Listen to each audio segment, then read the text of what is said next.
हजुरको शुभ नाम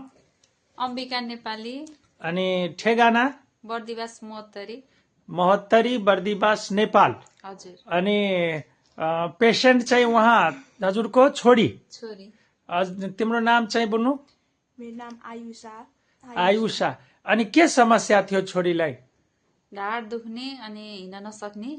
हजुर अनि जचाउँदाखेरि चाहिँ भन्नुभयो कि ढाडमा नसा चिपेको छ कसरी थाहा पाउनु भयो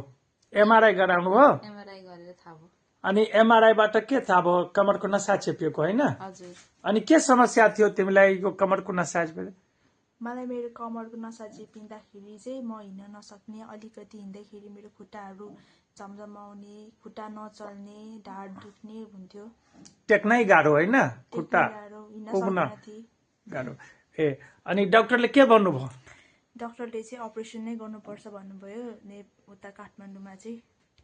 ए अपरेसन गर्नुपर्छ भन्नुभयो होइन गुड अनि यो म जुन थेरापी दिँदैछु यो थेरापी चाहिँ कति दिन आज लिनुभयो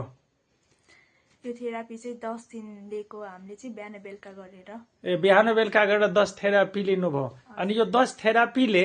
त्यो के कतिको सहज भएको छ बताउनुहोस् अहिले चाहिँ म हिँड्न सक्छु अलि अनि मेरो खुट्टाहरू निदाउँदैन ढाडहरू दुख्दैन 90% जति चाहिँ ठिक भयो अब अरू चाहिँ भन्नाले 10 दिनको थेरापीबाट यो कमरको जुन नसा चेपेको थियो डाक्टरले अपरेसन भन्नुभएको थियो 10 दिनको थेरापीले अब चाहिँ पहिला भन्दा 90% जतिको मोटामोटी चाहिँ रिड्युस भएको छ रिकभर भएको छ भन्नाले आराम भएको छ अनि यो थेरापीबाट सन्तुष्ट हुनुहुन्छ सन्तुष्ट छु